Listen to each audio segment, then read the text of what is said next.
नमस्कार, good morning India में आपका स्वागत है। मैं हूं अदिति राजपूत। शुरुआत हम मौसम की खबर से कर रहे हैं, जो कहीं पर तो राहत पहुंचा रहा है लेकिन कहीं पर आफत बनकर आ रहा है।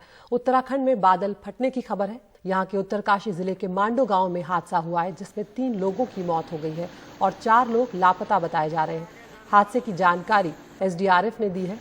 बादल फटने की वजह से मांडो के अलावा आगे की कुछ और गाँव में भी कई घरों को नुकसान पहुंचा है और साथ ही उत्तरकाशी केदारनाथ मोटर में पुलिया भी टूट गई है।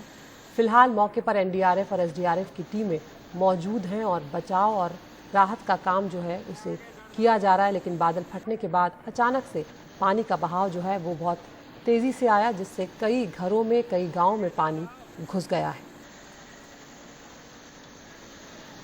तो लगातार हम देख रहे हैं कि खासकर इस मौसम में जब बारिश आती है, पहाड़ी इलाकों में मुसीबतें लोगों को झेलनी पड़ती है। कभी लैंडस्लाइड हो जाती है, कभी बादल फट रहे हैं, कहीं पर हमने देखा कि फ्लैश फ्लड की स्थिति आई और लोगों को मुसीबतें झेलनी पड़ी हैं। खासकर उत्तराखंड के पहाड़ी इलाकों में इन दिनों हो रही लगातार बारिश के चलते नदियों में पानी का बहाव काफी तेज बना हुआ है। हरिद्वार में पीली नदी पर बन रहे पुल पर 4 मजदूरों के फंसे होने की सूचना मिलने पर क्रेन की मदद से उन्हें बचाया गया है। श्यामपुर के सर्किल ऑफिसर के मुताबिक पुलिस को मजदूरों के बाढ़ में फंसे होने की सूचना मिली थी, जिसके बाद थाना पुलिस और एनएच की क्रेन की मदद से मजदूरों को बमुश्किल सुरक्षित बाहर निकाल लिया गया।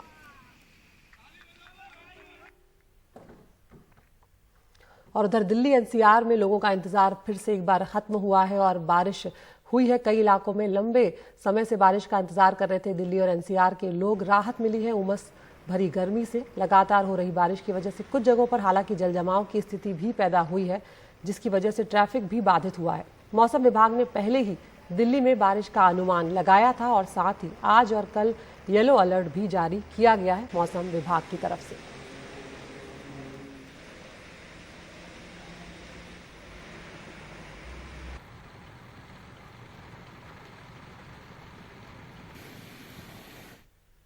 लेकिन वो इलाके जहां पर निकासी की व्यवस्था ठीक नहीं है, वहां पर बारिश होते ही जल जमाव की स्थिति पैदा हो जाती है और गुरुग्राम के कई इलाके इनमें से एक है। कल शाम से हो रही बारिश से मौसम तो अच्छा हुआ, लेकिन यहाँ सुबह से ही लोगों को जल जमाव का सामना करना पड़ा है। गुरुग्राम में कई इलाकों में सड़कों पर पानी भरा, जिससे लोगों को दफ्तर जाने में भी अब परेशानी का सामना करना पड़ रहा है।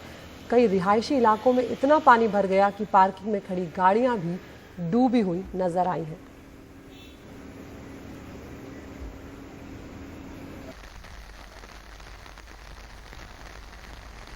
तो ये आप देख रहे हैं कि लोगों को किस तरह से गुरुग्राम में दिक्कतें आ रही हैं।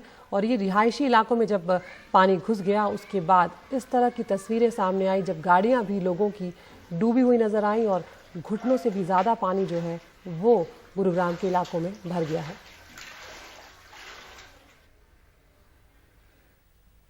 और मुंबई में लगातार हो रही बारिश की वजह से कई निचले इलाकों में पानी भर गया है। मौसम विभाग ने अगले 24 घंटों में मुंबई और उपनगरों में मध्यम से ज्यादा बारिश का अनुमान जताया है। अभी मुंबई में हल्की बारिश हो रही है, लेकिन रेल, सड़क, हवाई यातायात पूरी तरह से सामान्य है। कल बारिश की वजह से मुंबई के चेंबूर और विक्रोली में भूस्खलन हुआ, जिसमें 31 लोग अब तक जान गंवा चुके हैं। चेंबूर में 21 लोगों की मौत हुई है और विक्रोली में 10 लोगों ने अपनी जान गंवाई है।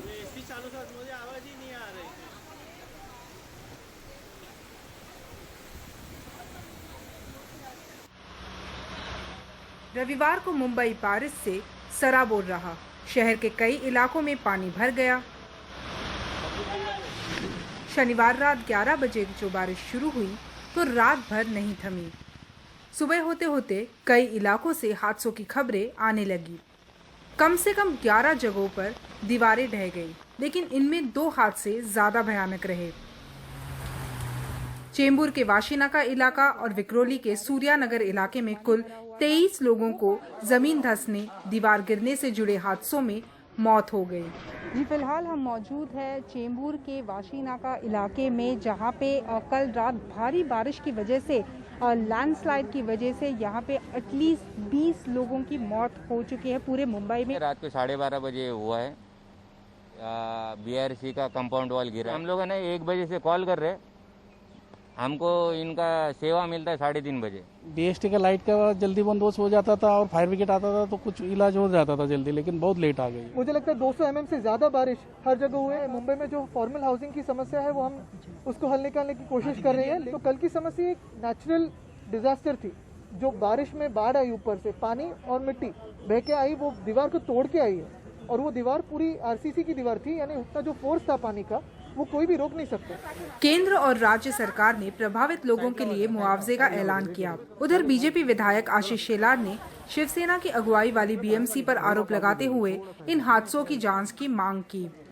जहाँ पर धोखा ज्यादा है, डेंजरस सिचुएशन है, कम से कम इमीडिएट उन लोगों को शिफ्ट किया जाए। इसके बारे में जल्द ही निर्णय करेंगे। महानगर पालिका इसको लेकर जांच करेगी। लगातार बारिश का असर भांडुप वाटर कॉम्प्लेक्स पर भी दिखाई दिया। शहर के ये सबसे बड़े वाटर ट्रीटमेंट प्लांट की बिजली चली गई, जिससे वाटर सप्लाई कट करना पड़ा। लिहाजा बीएमसी ने लोगों से आग्रह किया कि वो पानी उबाल कर पिए। मुंबई में शनिवार रात 11:30 बजे से सुबह 4:30 बजे के बीच 196 मिलीमीटर बारिश रिकॉर्ड की गई, जबकि मुंबई के उपनगरीय इलाकों में इस दौरान 235 मिलीमीटर बारिश पड़ी।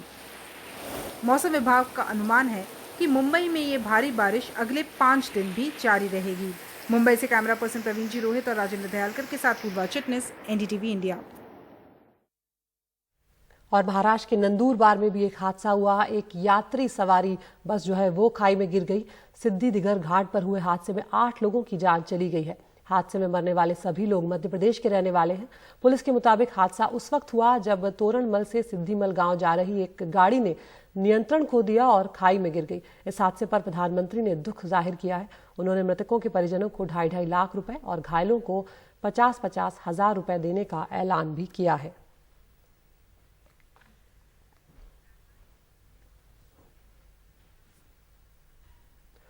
और एक और हादसा, सड़क हादसा उत्तर प्रदेश के संभल में देखने को मिला, जहां पर 7 लोगों की मौत हो गई और 10 लोग घायल हुए हैं। हादसा आगरा मुरादाबाद नेशनल हाईवे पर हुआ है। अब जब बारातियों से भरी एक बस अचानक खराब होने के बाद खड़ी हुई थी, उसमें तेज रफ्तार से आ रही दूसरी बस ने टक्कर मार दी।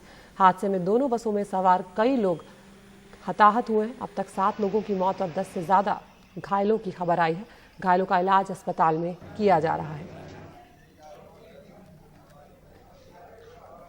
2 प्राइवेट बसों में टक्कर हुई।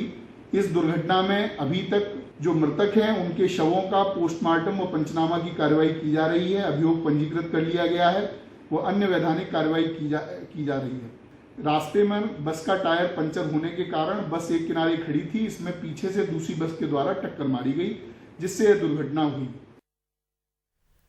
और बारिश और बाढ़ सिर्फ हमें ही परेशान नहीं करी, यूरोप के भी कई देश हैं जो खासी परेशानियां झेल रहे हैं। जर्मनी, बेल्जियम, नीदरलैंड में बाढ़ ने भारी तबाही मचा दी है। बाढ़ की वजह से कई जगहों पर भूस्खलन हुआ है, जिसमें कई लोगों की अब तक मौत हो चुकी है। अब तक इन तीनों देशों को मिलाकर 180 से ज्यादा लोगों ने अपनी जान गंवाई है। सबसे ज्यादा तबाही जर्मनी में मची है। अब तक 140 से ज्यादा मौतें यहाँ पर हुई है। बाढ़ प्रभावित इलाकों से कई लोग लापता भी बताए जा रहे हैं। और इसके अलावा बेल्जियम और ऑस्ट्रिया में भी बाढ़ का कहर बना हुआ है। ऑस्ट्रिया के हेलन शहर में अचानक जलस्तर बढ़ने से शहर में बाढ़ आ गई है। हालांकि यहाँ किसी के हताहत होने की खबर अब तक नहीं आई है। वहीं अगर बेल्जियम की बात की जाए तो पिछले कुछ दिनों से आई बाढ़ में अब तक 27 लोग यहाँ पर अपनी जान गंवा चुके हैं।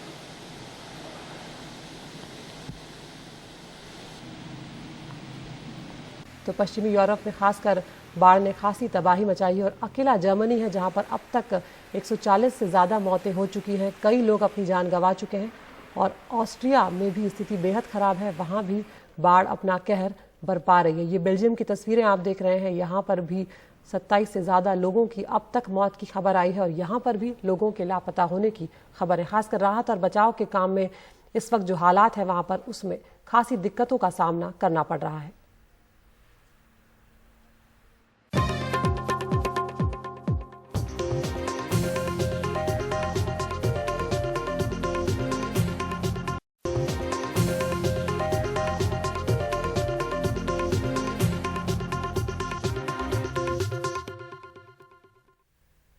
कोरोना को लेकर दिल्ली से खुशखबरी आई है। ये पिछले 24 घंटों में दिल्ली में कोरोना से एक भी मौत नहीं हुई है।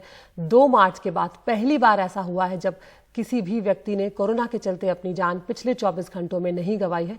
24 घंटों में 51 नए मामले सामने आए। हमारे साथ जुड़ रहे हैं हमारे सहयोगी शरद शर्मा।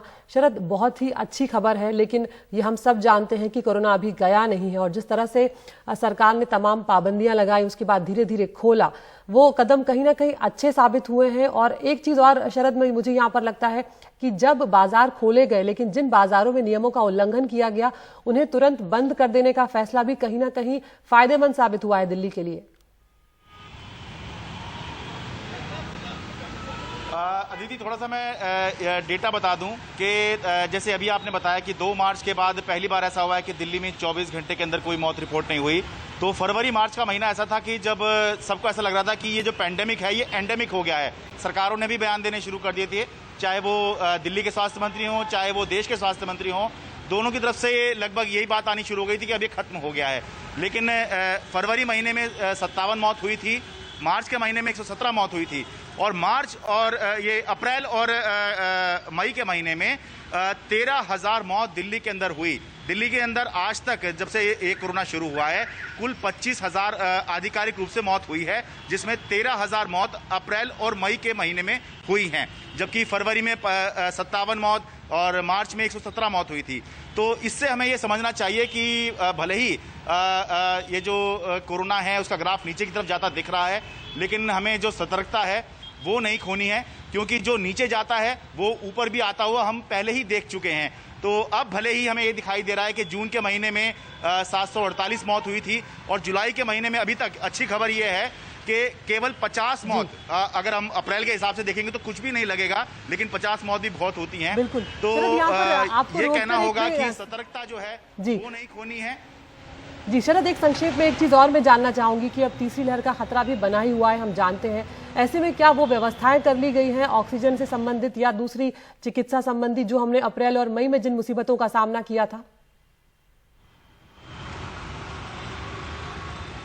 हाँ, देखिए, फिलहाल इंतजाम तो किए जा रहे हैं, ऑक्सीजन का भी इंतजाम किया जा रहा है। दिल्ली सरकार अपने स्तर पर जो ऑक्सीजन स्टोरेज का इंतजाम है वो कर रही है। ऑक्सीजन प्लांट जो हैं वो कई सारे अस्पतालों के अंदर लग गए हैं, लेकिन सही पता तभी चल पाएगा जब ऐसी स्थिति बनेगी कि हमें ज़रूरत हो, क्योंकि तैयारियां की बात तो पूरे देश में ही पहले से चल रही है और पूरे देश में वाह भी हो रही थी कि हमने कोरोना को बड़े अच्छे से हैंडल कर लिया। लेकिन जब दूसरी लहर आई तो पता लगा कि कुछ भी हैंडल नहीं किया। लोग खुद अपने भरोसे अपने ऑक्सीजन सिलेंडर लेकर घूम रहे थे भरवाने के लिए, वो लोग जिनको क्वारंटीन होना चाहिए था क्योंकि उनके परिजन जो हैं वो पॉजिटिव पाए गए थे, लेकिन सब सड़क पर थे क्योंकि हालात जो थे वो खराब थे, सिस्टम जो है वो फेल हो चुका था। तो अभी जो है दावा किया जा रहा है कि इंतजाम हो रहे हैं, लेकिन भगवान ना करे इन इंतजामों की हमको कभी ज़रूरत पड़े टेस्ट करने की।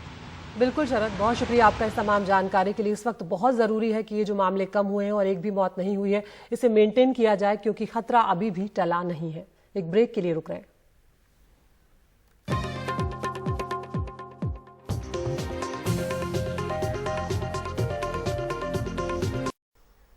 और अब गुड मॉर्निंग इंडिया में वक्त हो गया है टॉप न्यूज़ का। एनडीटीवी इंडिया आप यूट्यूब पर भी देख सकते हैं। रोज़ हम आपको 5 खबरें दिखाते हैं, आप चुन सकते हैं अपनी पसंद की खबर। तो आज गुड मॉर्निंग इंडिया में पहली खबर है 40 भारतीय पत्रकारों की जासूसी की रिपोर्ट सामने आई है। इजरायली पेगासस और स्पाईवेयर जो है उसके ऊपर ये आरोप लगा है 40 भारतीय पत्रकारों की जासूसी का। दूसरी खबर पंजाब से, जहां पर आखिरकार नवजोत सिंह सिद्धू पंजाब कांग्रेस के नए सरदार बना दिए गए हैं। तीसरी खबर उत्तर प्रदेश से आई, जहां पर मशहूर शायर मुनव्वर राना को बीजेपी ने जवाब दिया है कि अब वो दूसरा राज्य ढूंढ लें क्योंकि उत्तर प्रदेश में तो योगी ही दोबारा सत्ता में आएंगे। चौथी खबर है चुनाव से पहले मायावती को आई है ब्राह्मणों की याद और वो 23 जुलाई को अयोध्या जा रही है। और पांचवी खबर है मोदी सरकार के सबसे युवा मंत्री निशित प्रामाणिक की नागरिकता को लेकर अब बवाल खड़ा हो गया है। तो इन 5 खबरों में से वो कौन सी खबर है जो आप देखना चाहते हैं? हमारे YouTube चैनल पर जाइए, इस पोल में हिस्सा लीजिए, चुनिए अपनी पसंद की खबर। उस खबर को हम आपको विस्तार से एनडीटीवी इंडिया और उसके YouTube चैनल पर दिखाएंगे। गुड मॉर्निंग इंडिया में इतना ही। नमस्कार।